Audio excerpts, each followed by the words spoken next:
안녕하세요. 정부 시책에 맞춰서 마스크를 썼습니다. 다른 학원도 다 쓰고 있는데 좀 천천히 하고 또박또박 하도록 하겠습니다. 답답하진 않으시죠? 자, 그러면 오늘 등록을 나가야 되죠. 우리 교재 32쪽입니다. 중개사무소의 개설 등록. 첫 주에는 자격을 취득했고요. 이제 중개사무소를 여는 겁니다. 이게 바로 등록이에요. 그럼 등록을 하기 전에 미리 교육을 받게 돼 있는데 이 교육에 대한 사항이 먼저 나와 있네요. 32쪽에 교육. 자, 보겠습니다.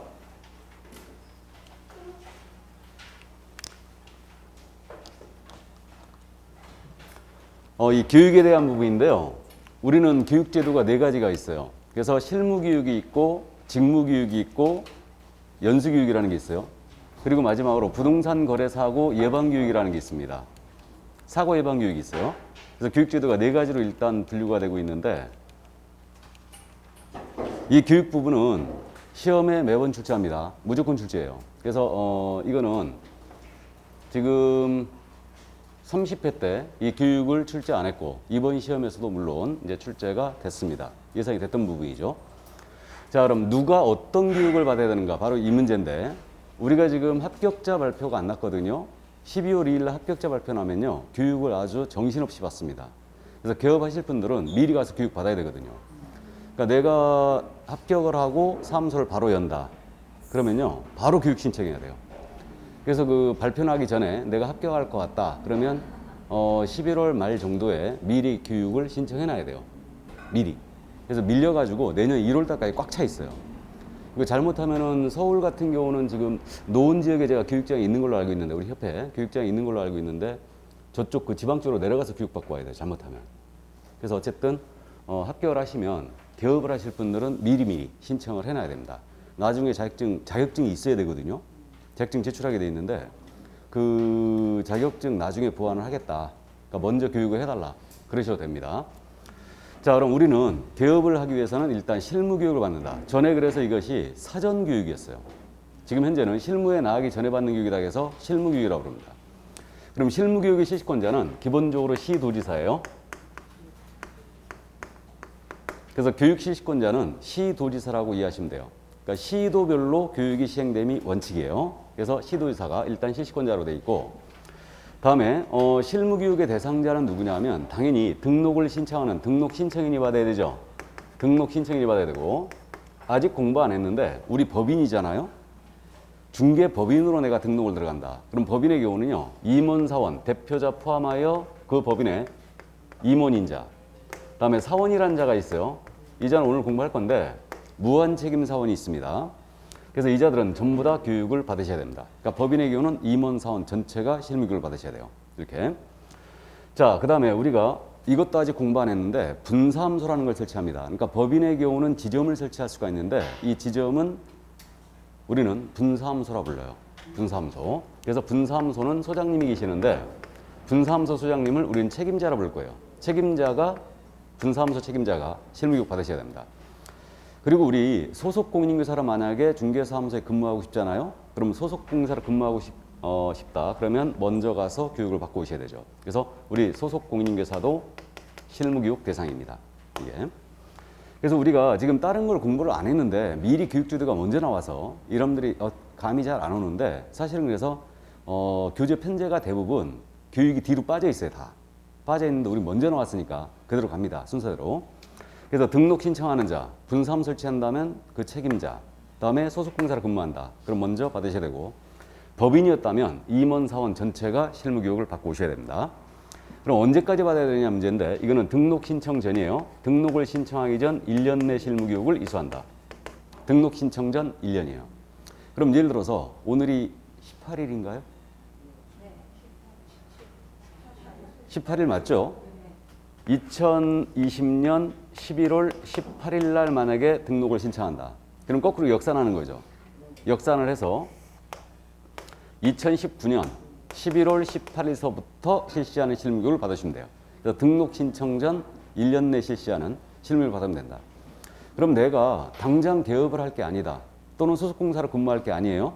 그럼 당장 실무교육 받을 필요가 있어요, 없어요? 없어요. 나중에 가서 받으면 되죠. 그래서 일단 등록 신청 전 1년 내 받으면 되고, 고용 신고 전 1년 내, 설치 신고 전 1년 내 모두 받으시면 돼요. 자, 그래서 등록 신청 전 1년 내 실무교육을 가서 받고 온다. 그럼 되고요. 그럼 실무교육을 면제한다고 그랬는데, 면제는 뭐냐면 내가 중개업을 영위하다가 폐업 신고해 버리잖아요. 폐업 신고를 하고 1년 내에 재등록을 하는 거예요. 이때는 실무교육을 면제합니다. 이거. 그리고 소공사로 내가 재직을 하다가 그만두고 1년 내에 다시 소공사로 근무합니다. 받을 필요 없어요. 이때도 면제입니다. 자, 그래서 폐업 신고 1년 내, 우린 지금 현재 시작 단계니까 가볍게 이해만 해두세요. 폐업 신고 1년 내 재등록 시에는 실무교육을 받을 필요가 없다. 교육의 내용은 당연히 법률 지식을 기르고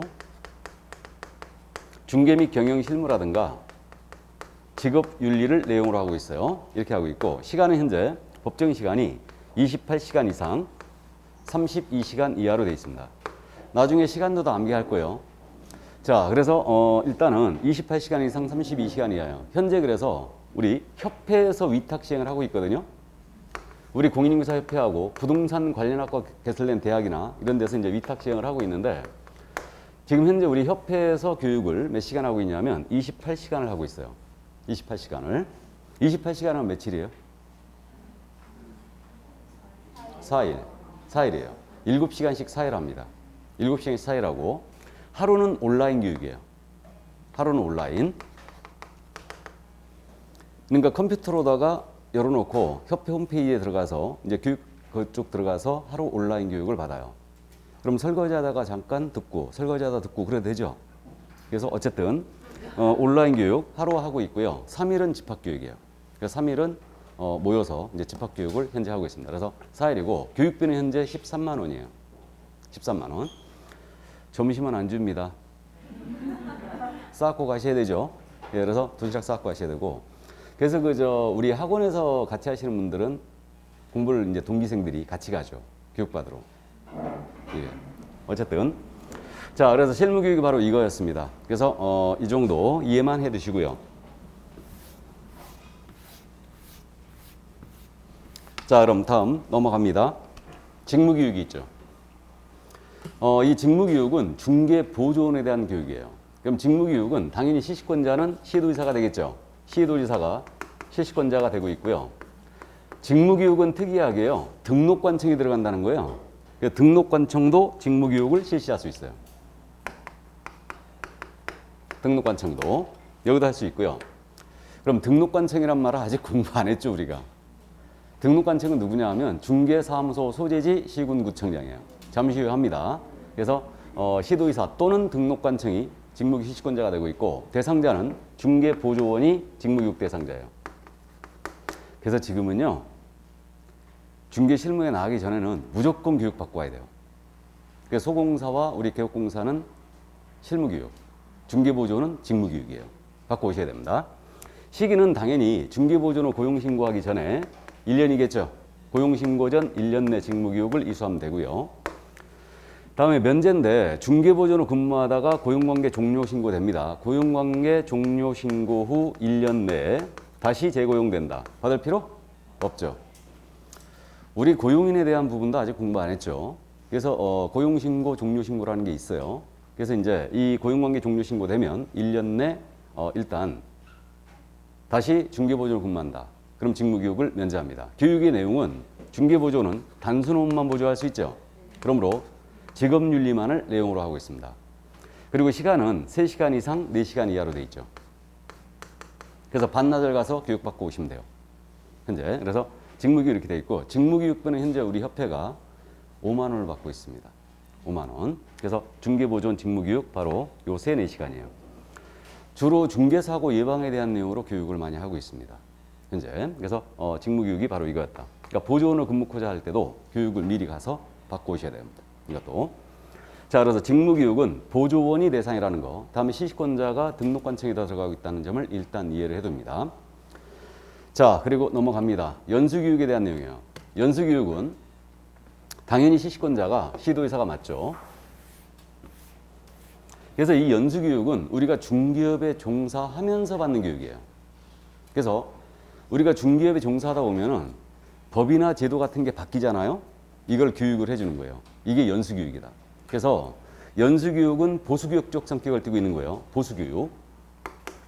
건물 부서지면은 고치죠. 그렇듯이 법이나 제도가 바뀌더라 이거예요. 이거에 대하여 보완을 해주는 겁니다. 그래서 보수교육적 성격이 있어요. 그럼 연수교육 실시권자도 당연히 시도지사입니다. 시도지사고 대상자는 우리 개업 공인중개사와 소속 공인중개사가 대상이에요. 개업공사와 소속공사가 이렇게 연수교육 대상이 되고 있는 겁니다. 그럼 중개보조원은 연수교육 대상이 된다 안 된다? 안 된다. 그러니까 보조원은 오직 직무교육 대상만이에요. 보조원은. 그럼 개공과 소공은 연수교육을 이수해야 되는데 그 시기는 매 2년마다예요. 매 2년마다 연수교육을 받으셔야 됩니다.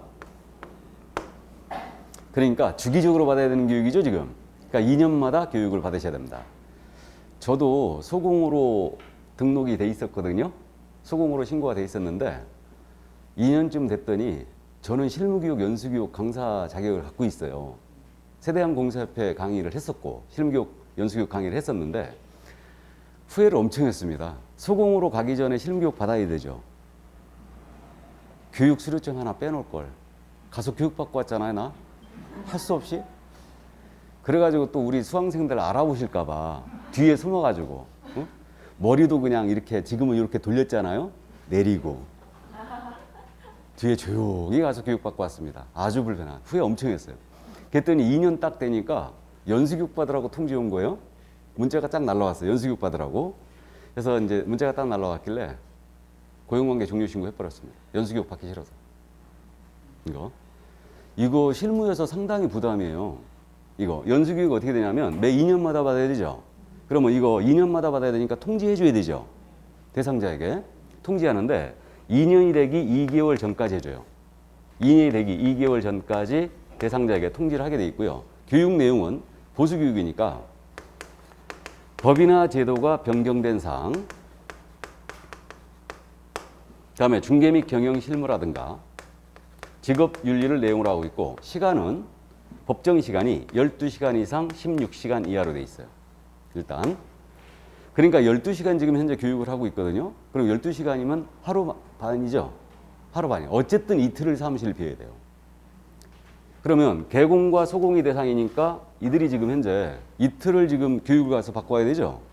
그러니까 이제 교대를 결국 바꿀 수밖에 없는데 요즘 중개사무소가 어려우니까 혼자 하는 중개사무소 많거든요. 그럼 이틀을 문 닫아놔야 돼요. 이틀을. 이거 엄청 부담됩니다. 이게. 그래서 어쨌든 좋아요. 연수교육은 매 2년마다 이렇게 이제 받게 돼 있고 2개월 전까지 통지하게 돼 있어요. 통지하게 돼 있고 그 연수교육에 대해서 나중에 제재를 우리가 기억을 하게 되는데 우리가 교육을 안 받았다여 주어지는 제재 있느냐? 예를 들어 생각해 볼까요? 실무교육 안 받았어요.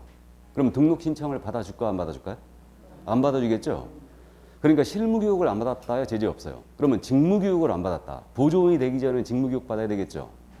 그러면 이거 교육 안 받았다면 안 받아주겠죠? 그러니까 그것도 제재가 없어요. 근데 연수교육 주기적으로 받아야 되죠? 이거 안 받으면 제재 되겠어요. 500만 원 이하의 과태료예요, 이거. 안 받으면. 그래서 어쨌든 연수교육은 제재가 있습니다. 자, 그래서 교육 여기까지 감만 잡아두시고요. 누가 어떤 교육을 받아야 되는가 이 부분을 일단 염두에 둡니다. 첫 순환이니까. 자, 그러면 교육은 시도지사가 시행함이 일단 원칙으로 되어 있기 때문에 시도별로 시험 이렇게 교육이 시행되다 보면 수준이 안 맞을 수 있죠. 해서 우리 국토교통부 장관이 교육 수준의 균형 유지를 위해서 교육 지침을 마련하여 시행할 수 있습니다. 현재 그래서 교육 지침이 마련이 돼 있어요. 현재 마련이 돼 있고 그 교육 지침에는 일단은 이런 내용이 들어가야 됩니다. 교육 목적, 교육의 대상, 다음에 교육 과목, 강사의 자격, 수강료 이런 거 다 들어가 있어요.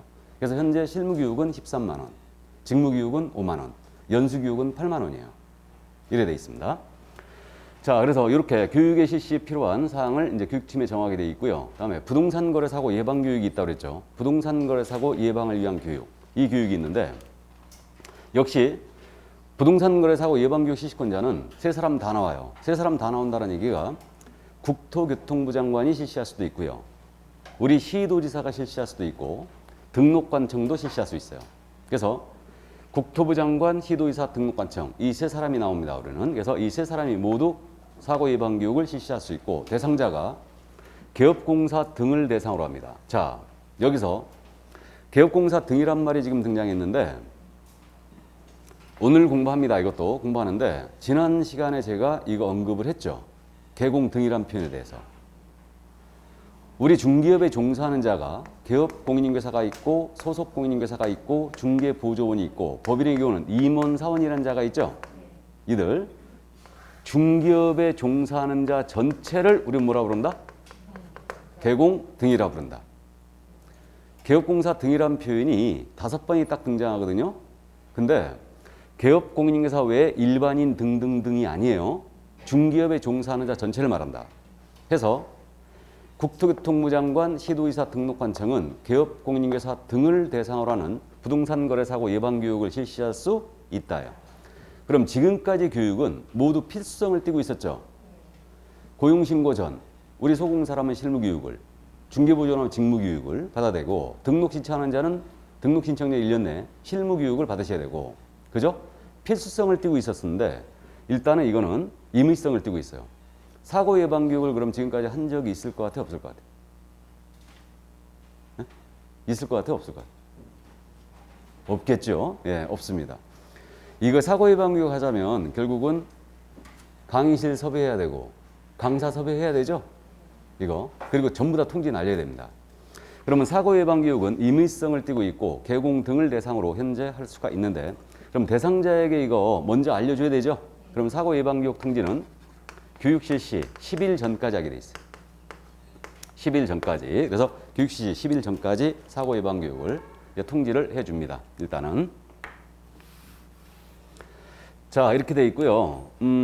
이때 사고 예방 교육에 대해서는요. 교육비 지원 규정이 있거든요. 그래서 이 교육비 기준이 들어와서 지원 규정이 들어와 가지고 사고 예방 교육 하면은 지들이 교통비라도 좀 줄 모양이다. 이거. 근데 대통령령이 확정이 딱 되면서 봤더니 교육을 받는 사람한테 교육비를 지원하겠다는 얘기가 아니고 교육을 하는 놈한테 주겠다는 거예요. 이거를. 그래서 교육시설, 장비 비용 또는 이제 이거 강사비 같은 거 이런 것들을 지원하겠다 이거예요. 그래서 이제 이런 규정을 현재 두고 있습니다. 일단 여기까지. 그 사고 예방 교육을 하겠다고 만약에 등록관청에 했는데 안 갔다. 처벌은 없어요. 처벌 없습니다. 근데 가장 무서운 죄가 무슨 죄? 괘씸죄. 오라겠는데 안 갔다. 찍히는 거죠? 영원히 찍히는 겁니다. 이거. 그래서 일단은 사고 예방 교육은 한 적이 없어요. 그 예전에 비슷한 교육을 한번 한 적이 있는데 딱 한 번 한 적이 있어요. 우리 도로명 개정한 거 아시죠? 우리 지번 주소 쓰다가 도로명으로 지금 현재 쓰잖아요. 이놈의 도로명 만들면서 예산 엄청 썼습니다, 이거. 근데 이걸 안 쓰는 거예요. 너무 불편하니까. 이거. 해가지고 도로명 개정하면서 각 구청별로 교육을 한번 했죠. 와라 이래갖고 도로명 개정에 대해서 이제 교육을 한 적이 있어요. 이게. 근데 현재 도로명에 대해서 지금 강제화하고 있죠. 관공서는 무조건 도로명 써야 되죠. 근데 우리 부동산 쪽에서는 나중에 뭐 실무 얘기를 할 때가 있을 텐데 부동산 소재지를 표시할 때는 우린 지번 주소를 씁니다. 부동산 소재지 표시할 때 물건 표시해야 되죠.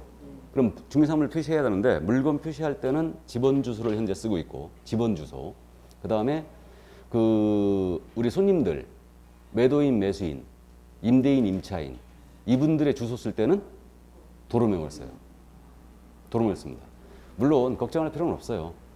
지번을 넣던 도로명을 넣던 거기서 그 컴퓨터로 작성하니까 클릭을 딱 하면 자동적으로 바뀌어요. 다.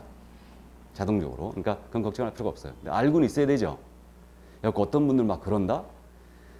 그 부동산 표시는 지번 주소를 쓰는데 지번 주소 밑에다가 도로명 주소 같이 쓰는 거야. 그런 분들이 있어요. 또 부동산의 표시를 도로명으로 막 쓰시는 분들이 있는데 현재 우리 지번 주소로 쓰고 있습니다. 실무상 그렇게 하고 있어요. 자, 그러면 참고하시고요. 그래서 개공 등에 대한 교육 일단 여기까지입니다. 여기까지. 공부가 좀 된 다음에 어느 정도 우리 과목에 익숙해진 다음에 나왔으면 여러분들이 편하게 들었을 텐데 이 교육부터 먼저 나와가지고 근데 이렇게 나오는 교재들이 있더라고요. 이게 있는데 어쨌든 제가 강의를 여태까지 하면서요. 그 학원마다 책이 우리 30일에 대비할 때는 학원마다 책이 다 틀렸어요. 그 책을 봤더니 나는 여태까지 강의하면서 내 책이 아닌 책으로 강의해 본 적이 거의 없거든요. 근데 어쨌든 편제가 많이 틀리더라고요. 이게 강의를 해보니까. 자, 그럼 개설 등록으로 들어갑니다. 이제 오늘 메인이죠. 이게 중개사무소의 개설 등록. 그래서 교재 34쪽입니다. 그럼 먼저 등록 신청자와 등록 관청이란 말이 나와 있거든요. 보겠습니다. 우리 법 구조 1항 조문인데 잠깐 읽어드릴까요? 거기 34쪽에 등록 신청자 및 등록 관청 동그라미 1번 있죠. 중기업을 영위하려는 자는 등록관청에 중개사무소에 개설 등록을 해야 한다 그랬죠.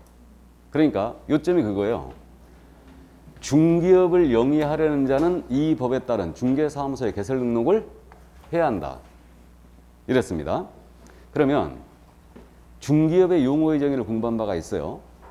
다른 사람의 의뢰, 일정 보수를 받고 중개를 업으로 행하는 것 이거였는데 그럼 중기업을 할 때는 등록을 하라고 그랬으니까 중기업이 아니라면 등록할 필요가 없어요. 따라서 만약에 분양대행이라든가 컨설팅만 합니다. 그럼 분양대행이나 컨설팅은 중기업에 해당합니까? 안 합니까? 안 해요. 그럼 요것만 목적으로 한다면 등록할 필요가 없어요. 근데 분양대행이나 컨설팅을 하면서 부수적으로 만약에 중기업한다. 그럼 부수적으로 하더라도 등록은 해야 합니다. 그럼 등록하지 아니하고 중기업을 해버리면 처벌하겠다는 의지가 담겨 있는 겁니다. 처벌하겠다. 이거. 자, 그래서 중기업을 영위하고자 하는 이 법에 따른 등록을 해야 된다. 그럼 등록이 뭐냐? 이 등록의 사전적 의미는 행정관청에 비치되어 있는 장부에다가 일정한 사실관계나 법률관계를 기재하는 행위, 기재 자체를 등록이라고 합니다. 그래서 등록 개념이 일단 이렇고 이거 영업 허가다 그렇게 이해하시면 돼요. 우리가 식당을 하더라도 식품위생법에 영업 허가 받아야 되죠. 또는 신고를 하든가 또는 등록을 해야 됩니다. 그렇듯이 우리는 중개사무소에 개설 등록을 해야 돼요. 이건 영업 허가를 얘기합니다. 그럼 잠깐 지난주에 이게 잠깐 언급이 됐었는데 그동안의 연역을 잠깐 말씀드리죠. 우리 그저 1961년도였죠. 1961년도에 소개영업법이라는 게 있었어요. 소개영업법. 이 소개영업법 시절에는 중기업 진입을 하기 위해서는요. 신고제로 운영이 됐습니다. 누구나 신고만 하면 중기업 진입이 가능했죠. 이때 당시에. 그래서 이때 당시에 신고하고 중기업 진입한 분들이 지금도 존재한다고 그랬죠? 지금도. 그분도 저는 뭐라고 그런다고요? 중개인. 우리 공인중개사법에서는 법제 7638호 부칙 제6조 제2항에 따른 개업공사 이렇게 돼 있어요. 그래서 부칙 규정에 의한 개업공사 그렇게 이해하시면 돼요. 이자가 바로 중개인이다. 이분들이 지금도 존재해요. 그랬다가 1961년도 박정희 대통령이 쿠데타로 정권을 잡았습니다. 경제개발을 시작하면서 경제가 비약적인 발전을 했죠. 부동산 투기가 전국적으로 만연했죠. 그래서 이때 당시에 중기업 종사자가 일부 여기에 기여를 했던 겁니다. 해서 이것을 개정하는 수준은 도저히 이걸 규제 못하겠다 해가지고 1983년도 12월 말이었어요. 부동산 중개업법을 제정을 하고 소개업법을 다음해 4월 1일 날 이제 이걸 시행하면서 폐지를 하게 돼요. 그럼 중개업법은 두 가지를 골자로 끌고 갑니다. 이제 이 신고제에 의한 폐단을 없애요. 그래서 중기업 진입을 하기 위해서는 허가를 받아라 하고 허가제로 운영이 됩니다. 그리고 공인중개사 제도가 이때 처음 도입이 됐어요. 이때. 그래서 이 두 가지를 골자로 중개업법이 83년도 말에 제정이 되고 84년도 4월 1일 날 이제 시행을 하게 됩니다. 그래서 1회 시험이 85년도에 있었다고 그랬죠? 우리 자격시험 1회가 85년도에 있었어요. 1회가. 자, 그래서 이 중개업법이 이때 당시 이제 허가제로 운영이 됐습니다. 그랬다가 현재 등록제죠. 등록제로 전환하는 건 언제였냐면요. 1999년도 중개업법 7차 개정했어요. 이게 1999년도 기억나세요? 굉장히 어려운 시기였습니다. IMF 시대였죠. IMF 시대. 지금은 IMF보다 더 어렵다고 지금 그러고 있는데 어쨌든 IMF 시대였기 때문에 우리 경제가 다운힐로에 있었어요. 그러니까 우리 경제에 대한 규제를 쫙 풀게 됩니다. 이때 중개업에 대한 이 허가제를 등록제로 전환시켜요. 이거를 그래갖고 현재까지도 유지가 되고 있는 겁니다. 이게 그래서 중개업 진입을 해서는 등록을 하셔야 돼요. 우리 현재 법 명칭이 공인중개사법이죠. 공사법인데 사실은 이 중개업법이에요. 이게 개정되면서 지금까지 쭉 이어져 내려오고 있는 겁니다. 법 명칭이 바뀌면서 공인중개사법으로 바뀌어 있는 거예요. 현재 우리는 이 법을 사실 공부하고 있는 거예요. 그러니까 전에는 제가 업법선생 이렇게 불렀다고 그랬죠. 근데 그 말 저는 엄청 싫어해요. 업법선생 아닙니다. 법령선생이에요, 저는. 자, 그래서 이 정도 일단 이해만 해두시고요. 그래서 우리는 중개업진입을 해서 이제 등록을 하셔야 돼요.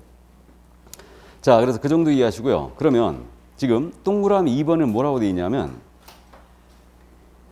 우리 법 구조 2항 조문인데 이것도 공인중개사, 소속공인사 제외한다 그랬어요. 또는 법인이 아닌 자는 중개사무소에 등록을 신청할 수 없다 그랬어요. 이게 우리 법 구조 2항 조문이에요. 그러면 개인의 경우는 자격증이 없으면 절대 등록 안 된다는 얘기죠. 법인의 경우는 일정 요건을 갖춰야 돼요. 그러니까 공인중개사나 법인에 한하여 등록을 할 수 있습니다. 그죠? 이렇게 되는데 괄호 속에 소속 공인중개사를 제외한다 그랬어요. 이게 무슨 말이냐? 소속 공인중개사는 중개사무소에 개설 등록을 신청할 수 없다는 얘기예요. 오늘 공부하죠, 이것도. 소속공사는 왜 등록 신청 안 되냐면요. 우리는 이중소속이 금지돼 있어요. 이중소속이라는 건 뭐냐면요. 한 중개사무소에만 근무해야 돼요. 그럼 소속공사는 지금 현재 중개사무소에 근무하고 있는 거죠. 근데 개별적으로 중개사무소 연다. 안 된다는 얘기예요. 이게 소속공사를 제외한단 말이에요. 이거를. 그래서 우리 소속공인중개사는 중개사무소에 등록을 신청할 수 없습니다. 이거. 그래서 일단 이 정도만 감만 잡아두세요. 감만 잡아두시고. 자, 그러면 이제 동그라미 4번에 등록관청이란 말이 나와 있죠. 찾습니까? 자, 그럼 등록관청이란 말, 요거는 잠시 후에 일단 하기로 하겠습니다.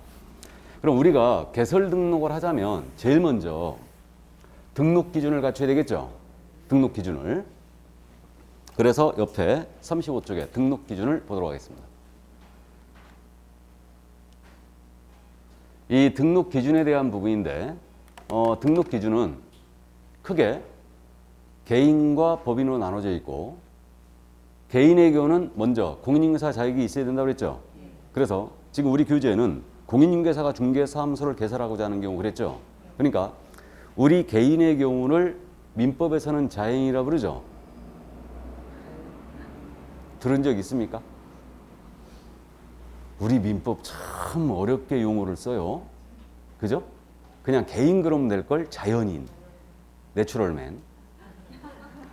자, 그래서 개인과 법인만이 등록할 수 있으니까 일단 개인의 경우는 자연인이라고 부르고 있고요. 자연인은 공인중개사 자격을 먼저 취득하셔야 돼요. 이게 첫 번째.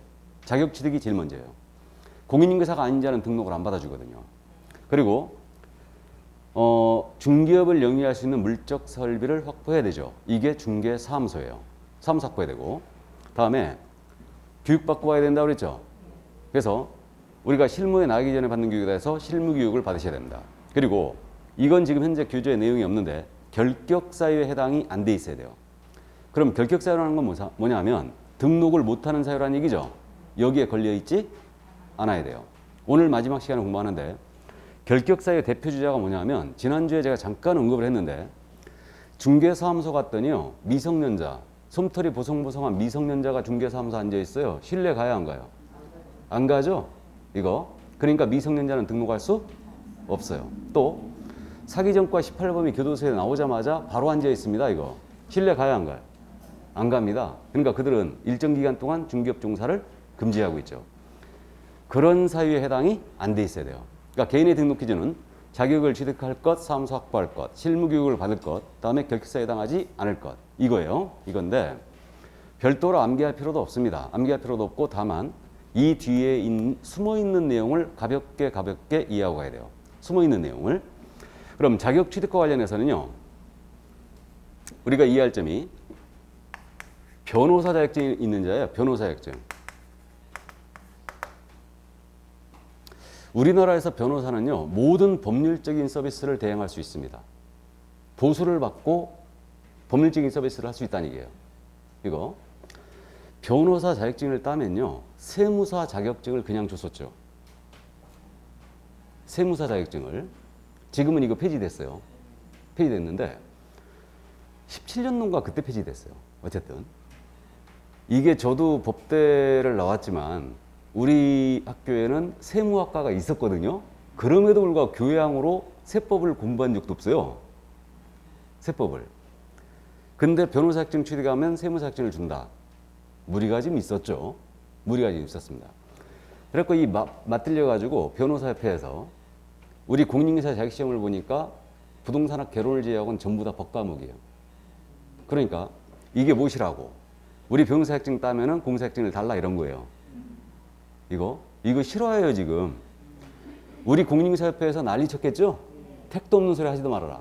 저지시켰어요. 일단 저지시켰는데 그러자 서초동에 있는 한 변호사가요. 서초구청장한테 서초동에 우리 법원 모여 있죠 지금. 거기 서초동에 있는 변호사가 변호사 학증을 첨부하여 서초구청장한테 중개사무소에 등록 신청 들어간 거예요. 그러자 서초구청장이 반려했겠죠. 공사학증 갖고 와라. 그러자 이 변호사가 서초구청장을 상대로 소송을 제기합니다. 행정소송을. 등록을 해달라고. 이거. 그래갖고 등록을 해달라고 소송을 제기했어요. 이 소송이 대법원까지 갔어요. 이 소송이. 대법원의 판단은 뭐라고 그랬냐. 쓸데없는 소리 하지 말고 변호사 학증 갖고 와라. 해갖고 이 변호사가 패소했어요. 패소했습니다. 그럼 변호사일지라도 공인중개사의 자격증이 없다면 중개사무소에 등록을 할 수 있다 없다? 없다. 그래서 이 정도. 그럼 우리는 쉽게 이걸 이해했거든요. 변호사일지라도 공사학증이 없으면 등록할 수 없다. 근데 시험은 이렇게 지문을 내면은 이건 난이도 최하. 변호사는 중개사무소의 등록 기준을 적용받지 않는다. OX. 다시. 변호사는 중개사무소의 개설 등록 기준을 적용받지 않는다. X. 변호사 등록 기준 적용받아요, 안 받아요? 받죠. 받는다는 얘기죠. 자격증이 있어야 된다. 그게 그러니까 변호사일지라도 공사학증이 없으면 중개사무소 등록을 할 수 없다. 그냥 알아보시죠. 이렇게 안 낸다는 얘기죠, 시험을. 그러니까 우리는 국어도 잘해야 되거든요. 나중에 느끼시는데 정확하게 이해하고 있어야 돼요. 그러니까 문장 파악을 제대로 해야 되는데 변호사는 중개사무소 등록 기준을 적용받지 않는다. 이렇게 딱 내면요. 여러분들이 멈칫해요. 이게 적용받는 게 자격증이 있어야 된다는 얘기, 없어야 된다는 얘기야. 그렇지. 적용받는다는 얘기는 자격증이 있어야 된다는 얘기죠. 이해되세요? 자, 그래서 일단 차츰 이해가 될 거예요. 자, 뭐 변호사 얘기 나왔으니까 좀만 더 하고 갈까요? 우리 변호사들이 연간 지금 몇 명 배출을 되는지 혹시 아십니까? 로스쿨 제도가 운영되면서 연간 2,000명 이상이 지금 배출되고 있죠? 2,000명 이상이 연간. 변호사가 많을 것 같아요? 법무사가 많을 것 같아요? 네? 변호사가 훨씬 많습니다. 법무사는 연간 배출 인원이 2,300명이에요. 많아봤자. 그런데 변호사는 연간 2,000명씩 배출된다니까요. 그래도 공인중개사보다는 더 많죠? 그러니까 저 동기들도 뭐 변호사도 있고 법무사도 있겠죠. 이 친구들 하는 얘기가 변호사하고 법무사가 유일하게 고개를 숙이는 자격증이 하나가 있대. 예? 공인중개사죠. 특히 법무사. 공인중개사하고 좀 친해놔야 되죠. 등기 받아야 될 거 아니에요. 그죠? 그래갖고 잔금 칠 때 법무사 오라가잖아요. 그래갖고 서류 네가 받고 대출한 거 다 정리해라. 법무사가 다 정리해 와서. 은행도 법무사는 믿어요. 공인중개사는 안 믿어요. 그 저당을 설정하고 그러면은 대출 이제 담당 법무사가 있죠. 그럼 그 법무사가 수표를 끊어갖고 와. 수표를 끊어갖고 법무사가 다 정산해버려요. 그러면 나가는 사람은 대출을 갚아야 되죠. 파는 사람은 대출을 갚아야 되고 사는 사람은 대출을 다시 일으켜야 되잖아요. 그 자리에서 정리해버린다니까. 다 정리하고 대출 잡고 저당 잡고 그래요. 법무사가 다. 법무사가 수표 끊어갖고 와 다. 이거를. 근데 어쨌든 그 제 친구 법무사가 하는 얘기가 자기는 애써서 등기 서류 받고 서류 정리 다 해주고 대출 정자 해주고 이렇게 했는데 보수 50만 원 받는데 50만 원. 그러니까 취득세 이런 거 빼고 다 순수 보수가. 근데 개혁공사는 한 일도 없는 것 같은데 300만 원 받아가. 그죠? 그러니까 열받더라 이거 또. 더군다나 법무사가 이거 잔금 칠 때 오면은 우리 공인인증서한테 인사해야 돼, 안 해야 돼? 따로 인사해야 되죠? 녹화되어 있어서 얼마라고 얘기는 안 하겠는데. 공짜가 어디 세상에. 우리 다 비즈니스인데 이거. 그래서 어쨌든 법무사는 또 일정 금액을 우리 중개사무소에 내놓죠. 그러니까 50만 원 받아갖고 여기서 일부를 줘야지. 인사 안 하면 자르면 돼요. 거래 끊으면 됩니다. 일단. 그래서 어쨌든 또 구정이나 추석 때 그냥 지나갔다. 그러면 그 법무사는 그냥 거래 끝이에요. 거래 끝입니다. 일단. 그래서 그렇게 인사를 해요. 또 우리 그 대출 상담사들 있죠. 대출 상담사들 중개사무소 계속 다니죠? 다닙니다. 그럼 대출 상담, 대출을 이렇게 해요. 그럼 상담사 통해서 대출을 일으켰다. 그럼 상담사도 인사를 해야지. 아, 그렇게 해요, 다. 그 대출을 일으켰을 때는 상담사가 내는 금액이 중개사무소에 내는 금액이 정해져 있어요, 그는. 이거. 개인적으로 알고 싶으신 분은 사무실로 나중에 찾아오세요. 그래서 어쨌든 어쩔 때는요, OP 같은 거 매매하잖아요. 매매하면요, 그 금액이 더 커. 등기, 우리 중개보수보다요, OP 지금 나중에 중개보수 할 때 제가 말씀을 드릴 건데, OP가 지금 반토막 났죠, 중개보수가. 원래 0.9%였는데 0.5% 매매. 그 다음에 0.4% 줄었어요. 그래갖고 OP 전문 중개업소를 전부 다 망했습니다. 다 망했는데, 어쨌든 OP 같은 거 중개하잖아요. 그러면 상담사하고 법무사한테 받는 비용이 더 커, 보수보다. 그것도 짭짤합니다. 짭짤해요. 이런 얘기 못 들어봤어요? 혹시 중개업소 가실 때 이거 이제 알았으니까 그거 나한테 내놔라 그러면 안 돼요, 그거. 공인인증서한테. 그죠? 나중에 이런 거 있다는 거 뭐 더 말씀을 드리는데, 어쨌든 변호사가 이렇게 많다 보니까 변호사 임차료도 못 내는 변호사들이 많아지고 있어요. 그러니까 이 변호사들이 중개업에 뛰어들고 있다는 거죠. 중개업에 뛰어들고 있어요. 그래서 사실 부동산 전문 변호사들이 있어요. 그럼 일반인의 입장에서 봤을 때는 공인중개사가 신뢰가 더 가요? 변호사가 더 신뢰가 더 갑니까? 변호사가 신뢰가 더 가겠죠. 그러니까 이게 뉴스 여러분들이 이제 보신 분 계실지 모르겠는데, 서초동의 모 변호사가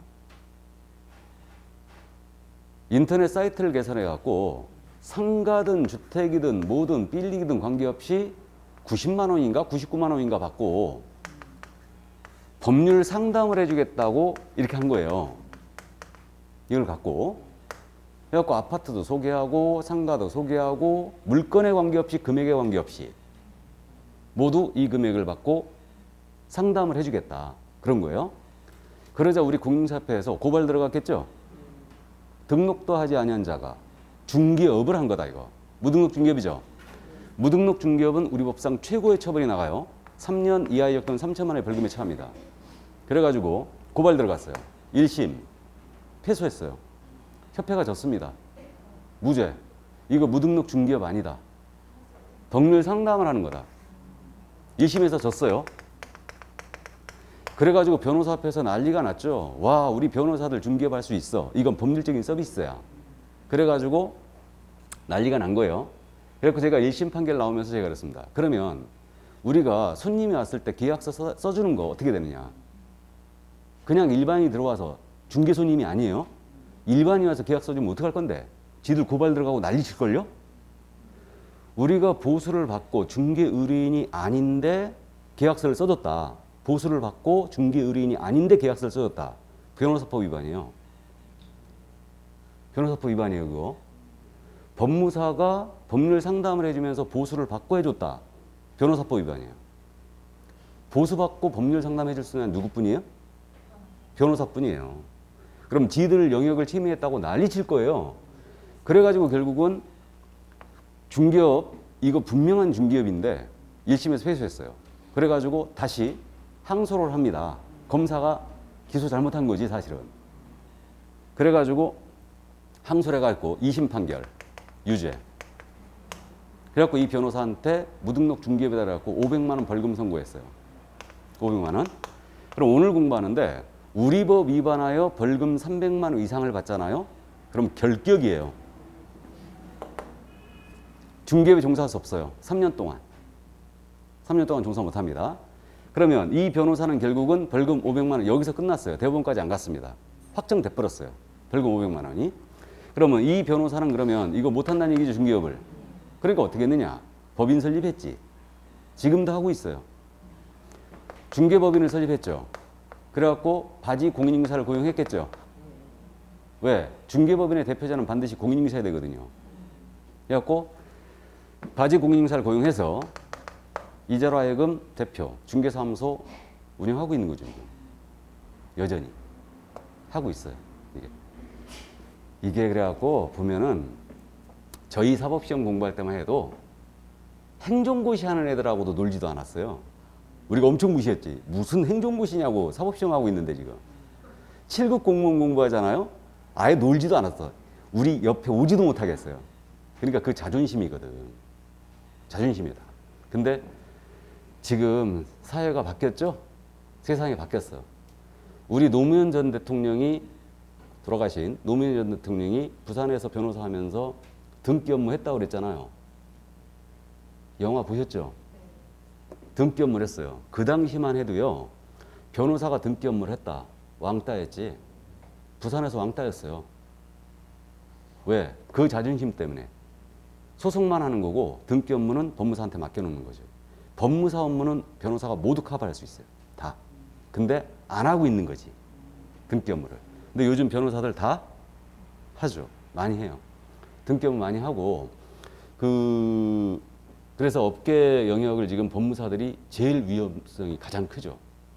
근데 이제 대다수 변호사들이 등기 업무를 안 하고 있는데 요즘 로스쿨 출신들이 많아졌기 때문에 결국은 등기 업무도 하고 있는 거예요. 그래갖고 이 부동산 전문 변호사들도 있다니까 지금. 부동산 이게 돈 되니까 이쪽으로 하는 거야. 아예. 어쨌든 세상이 많이 바뀌었습니다. 이게. 자, 그래서 변호사도 등록 기준을 적용받는다는 거 이해해 주시고 다음 중개사무소 확보해야 됩니다. 이 사무소에 대한 내용은 다음 주에 자세히 공부하는데 사무소 설치 기준을 오늘 다 보고 갑니다. 중개사무소는 지금 건축물 대장에 기재가 된 건물의 확보함이 원칙이라고 되어 있죠. 그럼 이게 뭐냐면 중개사무소는 건축물 대장에 기재가 돼 있어야 돼요. 그리고 그 등록 신청하는 자가 소유, 전세, 임대차, 사용대차의 방법으로 사용권이 있는 건물이어야 됩니다. 그러니까 등록 신청인이 건축물 대장에 대한 권리를 확보해 놓으라는 얘기죠. 소유권을 확보하든 임차권을 확보하든 그렇게 이제 확보를 하라는 얘기예요. 다만 건축물 대장 기재가 안 돼 있을지라도 준공이나 사용검사가 된 건물은 예외적으로 설치할 수가 있는데 이건 후일 더하기로 하고 그러면 이 기준만 딱 있으니까 해석에 의존하 우리는 따져봅니다. 그럼 건축물 대장에 기재가 된 건물에 사무소 확보해야 되니까 무허가 불법 건축물에는 설치할 수 있다 없다? 당연히 없다. 이거. 그다음에 요 규정 봤을 때 면적을 제한하는 규정은 존재한다 안 한다? 안 한다. 적정 면적이면 된다는 얘기죠. 예. 근데 우리가 또 공인중개사로서 품위를 유지하지 않습니까? 중개사무소가 너무 적으면 없어 보입니다. 이거. 그러니까 우리가 실무적으로 전용 기준 했을 때 약 6평 정도는 돼야 되지 않겠느냐. 전용 기준 했을 때.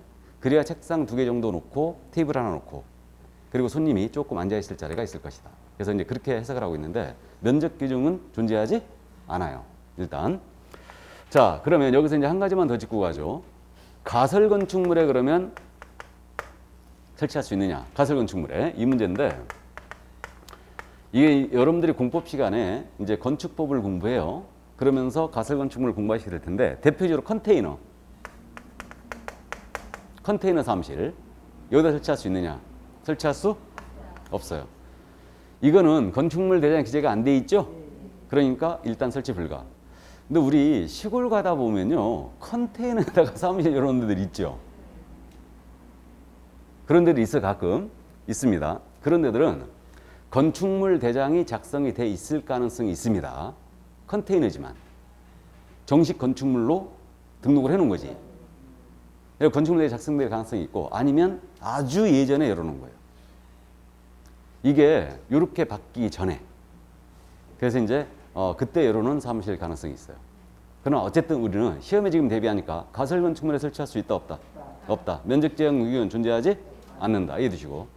실무 규격에 대한 내용은 했죠? 했어요. 다음에 결격 사유는 오늘 마지막 시간에 보니까 그때 들여다본다. 자, 그래서 기본적으로 여기까지 개인의 등록 기준은 크게 어려움이 없습니다. 자, 문제는 법인의 등록 기준이에요. 자, 그럼 법인이 이제 등록을 하고자 합니다. 그럼 큰 틀에서는 법인도 개인과 똑같다 보시면 돼요. 이게. 근데 법인이기 때문에 기본적으로 갖춰야 될 요건이 있거든요. 그래서 개인의 경우 자격 취득에 해당하는 부분이 바로 이 부분으로 보이는데 나머지는 똑같아요. 똑같고. 그러면 법인은 법인으로서 갖춰야 될 기본 요건이 법인은 할 수 있는 업무가 딱 정해져 있어요. 우리 법 제14조에. 그래서 우리 법이 정해놓은 업무만 영위할 목적으로 법인은 설립이 돼야 됩니다. 그리고 자본금이라는 게 있는데 법인은 자본금이 무조건 5천만 원 이상이 돼요. 그리고 회사 형태를 갖추는데 상법상 회사이거나 협동조합 기본법에 따른 협동조합이 됩니다. 단 사회협동조합은 제외예요. 그리고 이 법인의 대표자는 무조건 공인인사해야 됩니다. 그리고 대표자를 제외하죠. 제외를 하고 그 임원 또는 사원인자의 3분의 1 이상은 공인인사해야 됩니다. 이게 법인이 갖춰야 될 기본 요건이 이거예요. 이게. 그럼 우리는 이 뒤에 숨어있는 내용을 가볍게 이해를 이제 해봅니다. 법정 업무만 영위할 목적으로 설립이 돼야 한다. 그러면 법인이 할 수 있는 업무라는 거 다음 주에 자세한 내용 공부하는데 오늘 나열만 하고 갑니다. 법인이 할 수 있는 업무라는 것은 토탈 7가지 뿐이에요. 그래서 7가지인데 법인은 중기업은 필수 목적 사업으로 들어가 있어야 되죠. 중기업은. 그리고 이 6가지 업무 있죠. 이 6가지 업무는 할 수도 있고 안 할 수도 있어요. 임의 사업이에요. 그래서 이 6가지 업무를 중기업을 제외한 나머지 업무를 다음 주에 뭐라고 공부할 거냐면 법인의 겸업이다라고 공부할 거예요. 법인의 겸업. 법인이 중기업 외에 할 수 있는 업무예요. 그래서 이 법인은 중기업 외에 어떤 업무를 더 할 수 있냐면 주택이나 상가에 대한 관리 대행할 수 있어요. 상업용 건축물이나 주택에 대해서 관리, 임대차 관리 대신해 줄 수 있어요. 또 부동산에 대한 이용 거래 이거 개발에 관한 상담할 수 있어요. 이게 부동산 컨설팅 이거 할 수 있고 그다음에 개업 공인인사를 대상으로 한 중기업의 경영 기법 및 경영 정보의 제공을 할 수 있습니다. 이게 중기업 경영 컨설팅인데 이걸 전문용어로 다음 주에 뭐라고 할 거냐면 제가 프랜차이즈로 기억할 거예요. 중기업 프랜차이즈, 부동산 114, 부동산 서브 이런 것들 이게 뭐 직모 이런 거 아니에요. 그런 거 아닙니다. 다음에 주택 상가에 대한 분양 대응을 할 수 있죠. 대신 분양해 줄 수 있고 경공매 업무 당연히 할 수 있습니다. 마지막으로 주거 이전의 부서는 용역의 알선, 이사업체나 도배업체가 있죠. 이거를 소개하는 것까지는 돼요. 직접 운영은 안 되죠. 그래서 법인은 이렇게 토탈 7가지 외에는 아예 할 수가 없어요. 이게 법정 업무다. 그래서 요것만 딱 할 목적으로 설립이 돼야 됩니다. 그럼 등록 신청 들어온 법인이 만약에 목적 사업에 중기업 외에 건축업이 있어서 건축업이 등록 수리할까 안 할까요? 안 한다는 얘기죠. 이게 법정 업무예요? 여기 없죠 지금? 건축업이. 그러니까 7가지 외의 것이 목적 사업에 들어가 있으면 등록을 수리하지 않습니다. 일단. 근데 등록 신청 들어온 법인이요. 목적 사업이 덜렁 중기업만 딱 들어가 있는 거야. 중기업만. 그럼 등록 수리할까 안 할까? 한다는 얘기죠. 6가지를 꼭 해야 되는 것은 아니다. 또 등록 신청 들어온 법인이 목적 사업에 중기업과 부동산 컨설팅만 들어가 있는 거야 딱. 그럼 등록 수리해야 안 해요? 한다는 얘기예요. 이해하셨죠? 자, 그래서 이게 바로 법정 업무다. 이거 나중에 암기할 거예요. 상당히 헷갈리죠 이거. 자, 그러면 다시 앞으로 왔어요. 앞으로 와서 자본금은 5천만 원 이상이 됩니다. 법인은 자본금이라는 건 그냥 쉽게 이해하세요. 법인을 설립하자면은 초기 투하 자본이 들어가겠죠. 이걸 자본금으로 이해하세요. 정확하게 얘기하면 법인은 법인 등기부가 있거든요. 법인 등기상 증명서를 떼봤을 때 납입 자본금란이 있어요. 그 부분에 무조건 5천만 원 이상이 납입이 돼 있어야 됩니다. 무조건. 그래서 우리 중개법인은 무조건 5천만 원 이상의 자본금을 확보해 줘야 되고요. 자, 그다음에 조직은 상법상 회사이거나 협동조합 기본법상 협동조합이 됩니다. 이렇게. 자, 그럼 상법상 회사 보겠습니다. 이 상법상 회사에 대한 부분은 우리 상법의 규정을 봤더니 상법상 회사의 종류가 5가지가 있네요. 회사편에. 상법상 회사는 주식회사가 있고 유한회사가 있고 유한책임회사가 있고 합자 한명회사가 5가지가 있는데 주식회사는 잘 아셔요. 시중에서 많이 보셨죠? 주주들로 구성된 회사. 유한회사라는 게 있고요. 유한책임회사도 있어요. 이게 있는데 그러면 우리가 일단 주의할 점은 중개법인으로 가기 위해서는 상법상 회사이면 되지 반드시 주식회사일 필요는 없어요. 합자회사로 가도 되죠. 또 유한회사로 가도 돼요. 그러니까 그것만 일단 주의하면 돼요. 그럼 회사 제도에 대한 깊이 있는 이해는 필요가 없습니다.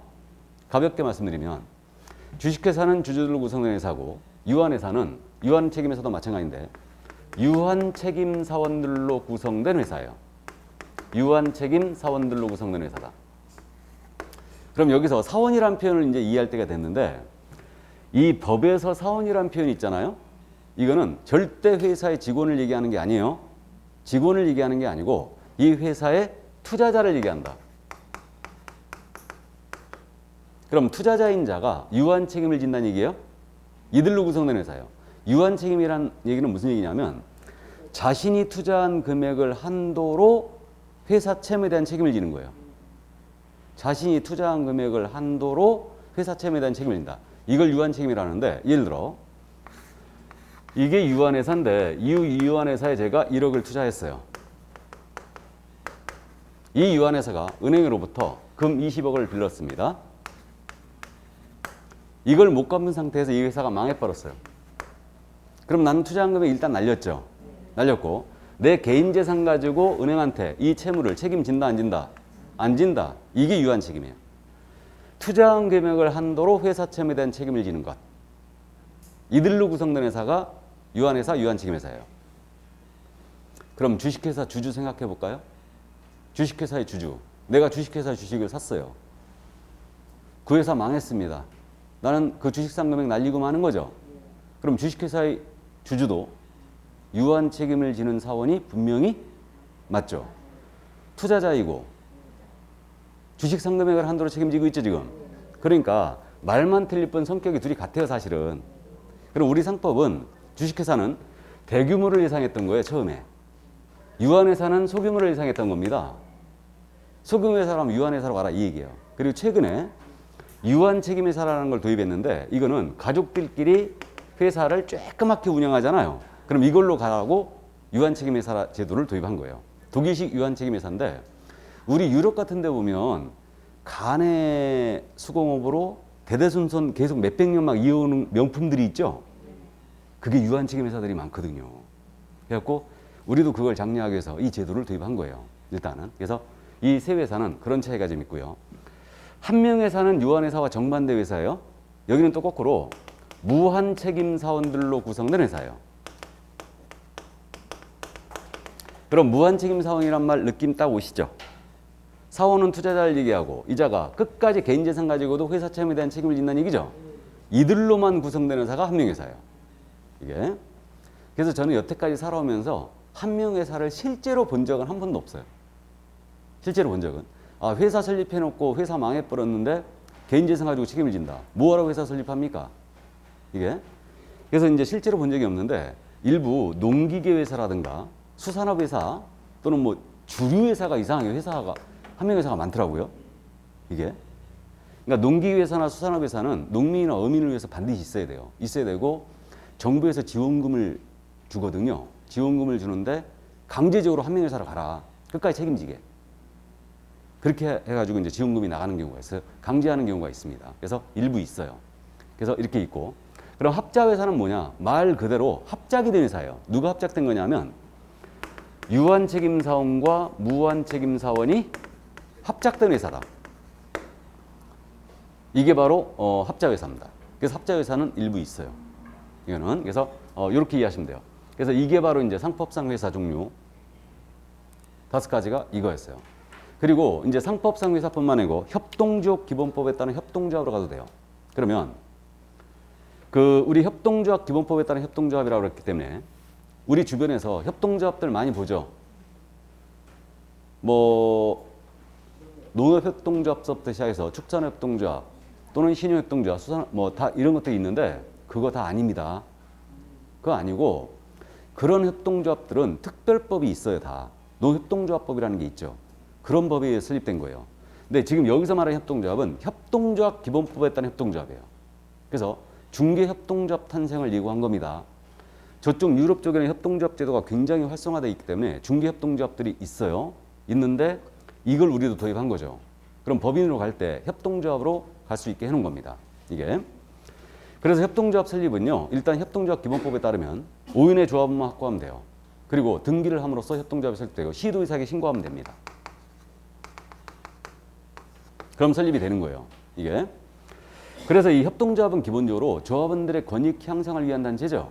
근데 실무상 우리는 중개협동조합 이거 잘 안 맞는 걸로 저는 이해하고 있어요. 근데 설립할 수는 있어요. 법인으로. 왜 그러냐면 생각을 해보세요.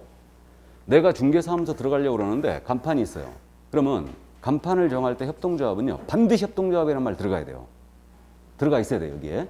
그래서 만약에 뭐 대박 부동산 중개 협동조합 이렇게 들어가 있는 거예요. 그러면 손님이 딱 들어가려고 봤더니 협동조합으로 돼 있는 거예요. 그럼 내가 조합원이 아니죠. 그럼 뭔가 내가 피해를 입을 것 같아. 그러니까 우리는 익숙치 않아요. 그러나 중개협동조합 가능합니다. 그래서 공인인사들이 모여서 협동조합 설립해갖고 법인으로 가는 거죠. 가능합니다. 그래서 이제 이렇게 되고 단 협동조합 중에 사회적 협동조합은 안 된다고 그랬죠. 사회적 협동조합은 제외한다 그랬어. 그럼 사회적 협동조합이 뭐냐? 이거는 굳이 예를 들면 우리가 TV 같은 거 보면은요. TV 보면은 사과 주산지예요. 이 마을이. 그럼 그 마을 주민들이 공동으로 사과를 생산하고 공동으로 판매하고 공동 브랜드를 쓰고 그러죠.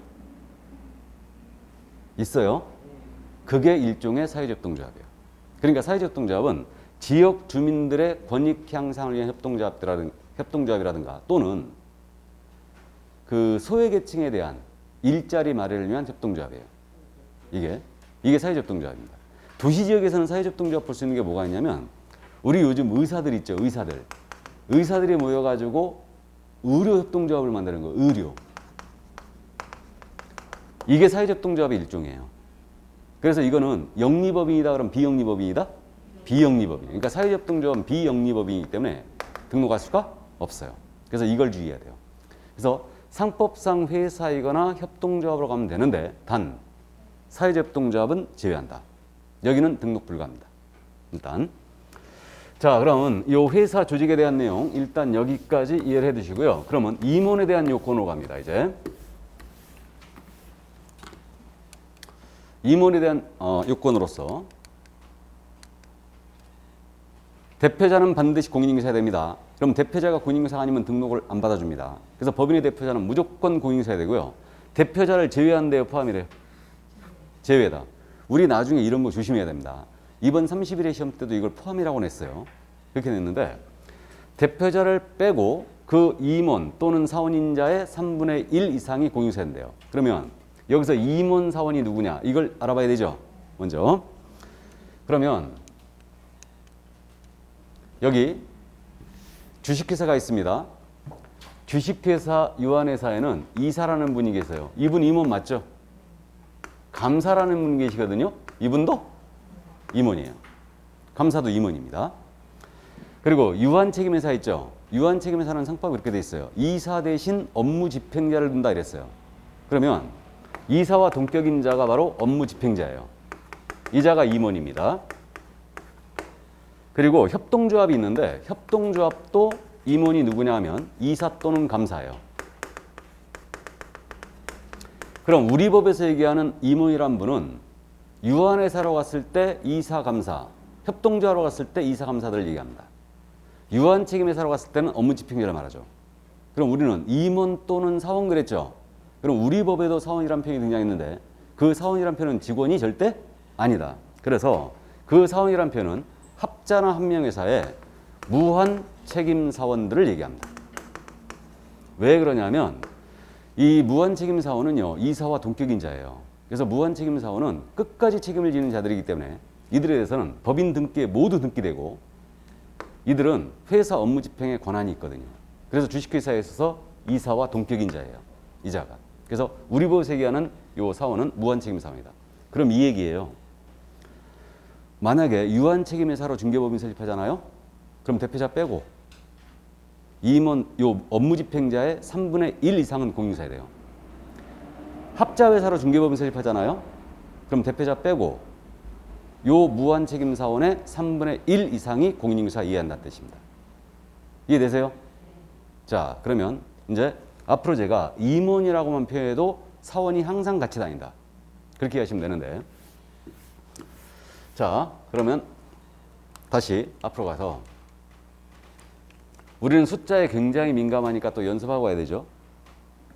대표자 빼고 법인의 임원이 3명이 있네요. 그럼 이 중에 최소한 공인인사 몇 명이어야 돼요? 1명은 있어야 된다. 그럼 나머지 2명은 공인사 아니어도 되죠. 이건 투자자를 받아들여도 좋다는 얘기예요. 그 얘기죠. 이게 6명이라면 최소한 공인사 몇 명이어야 돼요? 2명은 있어야 되고 7명이라면 3명은 있어야 되죠. 사람을 쪼갤 수 없으니까. 제가 수업 시간에 주로 물어보는 것은 기출지문들이에요. 알딸딸한 기출지문들 주로. 그래서 일단 그 정도 이해를 해주시고요. 그러니까 3분의 1을 이제 기억을 하게 될 겁니다. 그러면 법인의 기본 요건은 여기까지였고 나머진 개인과 똑같다. 건축물 대장이 된 건물에 사무소 확보해야 돼요. 그다음에 실무교육 받아야 됩니다. 그럼 법인 자체가 받을 수 없으니까 대표자는 무조건 받아야 되고 대표자 외에도 임원사원 전체가 실무교육 받아야 돼요. 이걸 주의해야 됩니다. 그러면 임원사원 전체가 대상이라는 얘기는 공인인사 자격증이 없는 분이 임원 중에는 3분의 2가 있을 수 있죠. 가서 교육받고 와야 돼요. 받고 와야 됩니다. 그러면 자격증이 없는 그 임원 취임하기 위해서는 교육을 며칠 가서 받고 와야 돼요? 4일. 실무교육 받고 와야 되죠. 4일 동안. 그럼 이런 환장할 일이 없는 거죠? 생각을 해보세요. 내가 부동산 투자했고 돈 좀 땄어. 법인을 설립해서 하고 싶은데 내가 자격증을 딸 자신은 없는 거예요. 그러니까 법인 설립해놓고 바지 대표자 세우고 자기가 임원으로 취임하는 거야. 가서 교육받고 와야 되죠. 여러분들은 지금 3시간 앉아있는데도 아주 죽겠죠. 근데 생각해보세요. 하루에 7시간씩 앉아있어야 돼요. 이거 실무교육 가면요. 시간마다 체크합니다. 도망갔을까 봐. 시간마다 쌓이네요. 이거. 그래서 어쨌든 임원사원 자격증이 없는 자도 모두 실무교육 대상이다. 그 점을 주의를 해주시고 그리고 마지막으로 법인, 사원, 임원, 사원 전체가 결격사의 어느 하나에 해당되면 안 돼요. 만약에 법인의 임원 중에 단 1이라도 미성년자가 있었다. 사기전과 18번이 나오자마자 앉아있다. 임원으로 취임해 있다. 그러면 등록을 안 받아줘요. 이거. 그래서 일단 여기까지. 전체 결격에 해당이 안 돼 있어야 된다. 이게 법인의 등록 기준이에요. 문제를 낸다면 등록 기준 무조건 냅니다. 무조건 내는데 낸다면 뭘 내겠어요? 당연히 법인의 등록 기준을 물어보죠. 이게 할 말이 많아요. 그래서 올해 출제가 예상됐던 부분이고 31회 때 출제가 됐습니다. 이것도. 자, 그럼 여기까지 하고요. 잠시 쉬었다 할까요? 예, 잠시 쉬었다 하겠습니다.